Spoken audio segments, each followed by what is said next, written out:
time for CityBeat, your source for all the latest news on the city of Thompson. Only on 102.9 CHTM, your radio station. I'm Molly Gibson Kirby, and this is CityBeat. Today, Tim Johnston is here with an update on what's happening in the city. If any listeners have questions, call in to 677-8181, and we'll get them to the mayor. You can always email us at chtm@arctigradio.ca. I'll let you start out with a rundown, Tim, on what's been happening since last week's show. Well, it's been a busy time in Thompson in terms of spring has arrived, so lots of things happening in the community, a number of different organizations hosting events. I had the opportunity to attend a few events over the last week.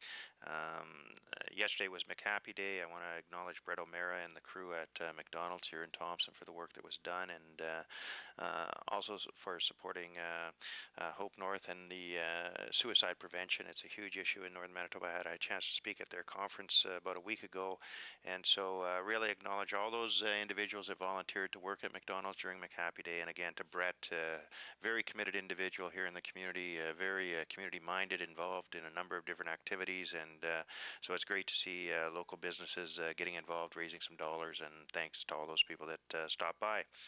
Last night, I also had the opportunity to attend the Provincial Recreation Policy Review consultation that took place in Thompson as one of the two Northern Region consultations, so there were people from all over the North. Opportunity for the City of Thompson to talk a little bit about our Master Parks Plan and our commitment to recreation in our community. I'm very pleased, and I've said this before, that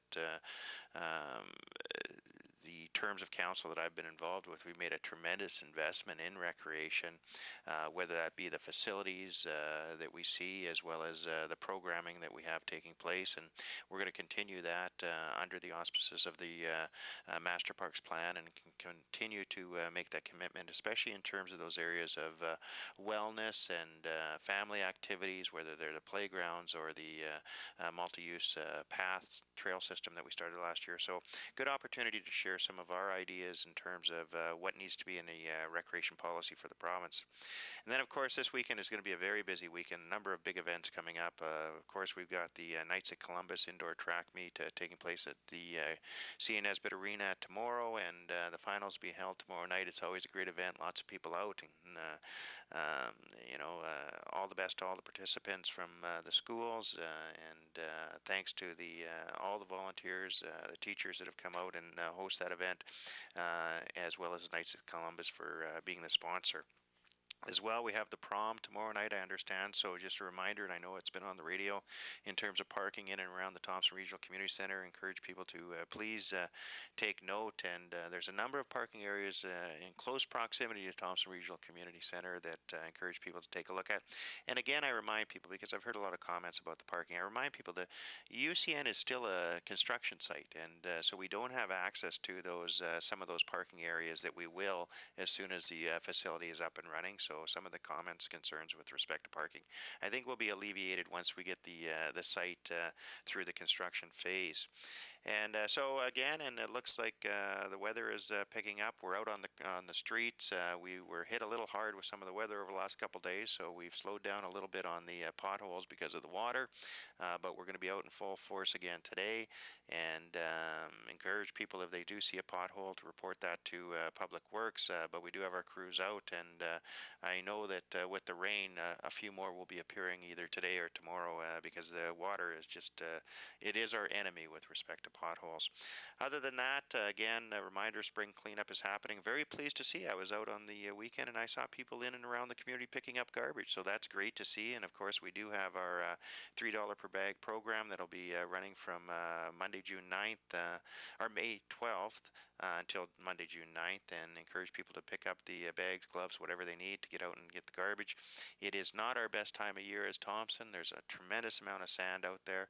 I know our crews are out trying to sweep the boulevards, and then we'll get on to the streets themselves, and encourage people to get involved, because it's going to be the community that cleans us up, not just one organization or the city. So with that, again, urge caution in and around the construction sites. We're still being challenged by water breaks, as people will see if they drive in and around the community, but looks like great weather, so encourage people to get out and enjoy the many activities that are coming up. So, to get back to the parking thing that you were talking about, there have been some talks online about maybe ideas or concerns that people have. Some people suggested like a multi-story parking lot, and then others were concerned about the handicap parking being used incorrectly. Who patrols the handicap parking and making sure that the people using it has the tag and are handicapped? Well, first, in terms of the handicap parking, it is our bylaw enforcement officers, and they are out and about. And I will tell you this, that if you are incorrectly parked in a handicap parking spot, you will get a ticket. And I've received calls over the years from people that were concerned that they had gotten a ticket, but quite frankly, they were parked incorrectly. We have a fair bit of leniency in terms of some of our bylaws and different things. The one that I absolutely am pleased that we don't have any leniency is when people are illegally parked in handicap zones. So we do patrol that. In terms of the parking overall, again, I have to say that it is still a construction site. We know that there will be a number. We know, in fact, there will likely be more identified parking spots than what we had previously. It's going to be how people can access and where they get to park. They might not be immediately beside the door, but I'll tell you, I was over there last night in the pouring rain, and having the asphalt there sure was nice because it was a pretty easy walk into the building from the furthest stall that I was. So we'll continue to look at the parking. We're open to ideas, but quite frankly, I'm fairly confident when the facility is completely done, the parking will be adequate. You mentioned frozen pipes also. Is this holding steady? Is it getting worse? Well, it hasn't improved as much as likely we had hoped, but the weather's a challenge, and certainly the one at the corner of Selkirk and Mystery Lake Road, adjacent to Robbins, is a big issue. We've drained that a number of times, and as soon as we drain it, it fills up again. We do have a frozen drain at that point. We're hoping to get it going. I know we have a serious one at the corner of Oswagon and Paint in the Burntwood Trailer Court as well that is frozen. We're hoping that will let go. We're trying to steam some of those, but we're also being challenged in terms of getting out and fixing some of the water breaks that we've had. So hopefully the weather will begin to cooperate. It's getting close to mid-May, so we're hoping that some of those drains will thaw a little bit. But this is the impact of having a very challenging winter, and the city manager and I drove the city yesterday afternoon, and the amount of gravel that is out there is just amazing, and we need to get that cleaned up because we don't look as well as I'd like us to look, and then we've got the May long weekend next weekend. That's always been our target, to try and get the community looking good. We're going to be a little challenged to do that this year, but encourage people to help us out as much as they can. As the winter has ended and the snow is leaving, has the city noticed any priority areas for construction season this year? Well, we just, in terms of our capital projects that were included in the budget, I can tell you that we've done our tendering, and we're starting to see some of those tenders come back. On Monday night, in fact, we'll be approving a number of tenders for capital work, and then we'll get moving on them, and encourage people to take a look at the financial plan presentation that is on the website, because they'll get a better idea of some of those capital projects. One that someone had asked me about that I was very pleased to say we are improving is going to be the entrance to the new UCN site, in terms of a new design of that entranceway and a complete redevelopment. So that's going to help. We're going to continue on some of the multi-use path systems and do some of the utility work too. So there's a fair bit of capital work planned for this year, and again, encourage people to take a look at that, and hopefully we can get that going sooner in the year once we get through the spring cleanup. I know that there was some concerns about Selkirk Avenue and that being a construction priority for the city. Have you guys talked about that area? Absolutely. So people have to understand we have a multi-year plan for construction on our capital work. So this year we've identified in the financial plan the specific capital works that we have going this year. What we're trying to do is align our capital works on a multi-year plan. So 1 year we'll do, for example, the demolition and ripping up, replacement of underground pipes and things like that, and then the following year we would go in and do the asphalting, the curbing. There's a major plan for the redevelopment of Selkirk Avenue right from Cree Road. One, in terms of fitting that into a downtown revitalization plan.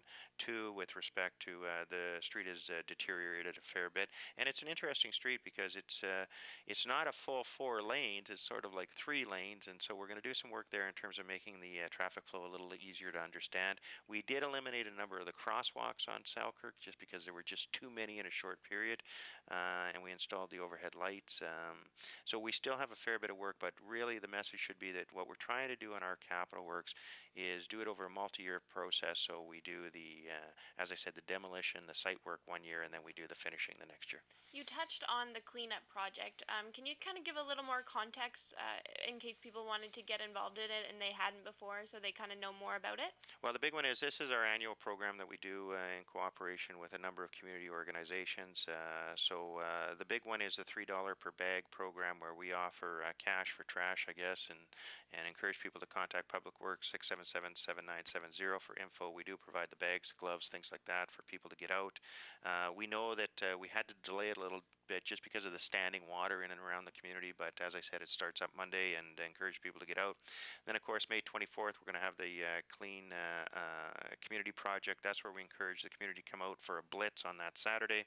Appreciate Robin's Donuts for once again being the host of that event, and again, gloves, bags, and some water for people will be provided, and the $3 bag program is in place that day as well. And then, of course, we've got the e-waste program up and running, and I've talked to a number of people about this who have been waiting throughout the winter to rid themselves of some of their e-waste. I'll note that it runs from 8 a.m. to 4 p.m.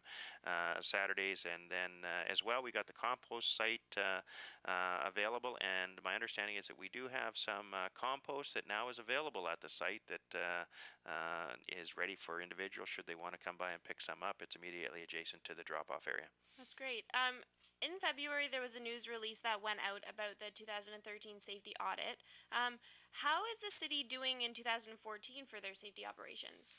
Well, safe operations is one of our key principles and values at the City of Thompson, and we continue to work with our department heads and all our staff in terms of ensuring that we see ongoing improvement. I've been very pleased with the commitment, and it really comes down to our staff and their commitment as led by our administration and mayor and council. So I'm very pleased with where we're at. I'm also pleased that the public sees, and I get a number of calls on an ongoing basis in terms of issues or concerns people may see with safe operations, and I appreciate that because it's very important. And again, I thank Valley and United Steelworkers for making the Safe Production Program available to the City of Thompson to be the basis for our safe operations. We've actually run out of time. I'll give you some time to give your listeners some last words until next week's show. Well, again, from my perspective, the weather's picking up, which is great because I think cabin fever is set in to a degree here in Thompson, so I encourage people to get out. I think it's going to be a busy weekend, people working on their yards, things like that. Again, encourage people to help us out as much as possible so we can put the best image for Thompson forward in terms of cleanliness. Litter is one of those pet peeves that I have, and I rant about it quite often, but it's one of the easiest things that we should be able to solve. All we need to do is have people stop littering.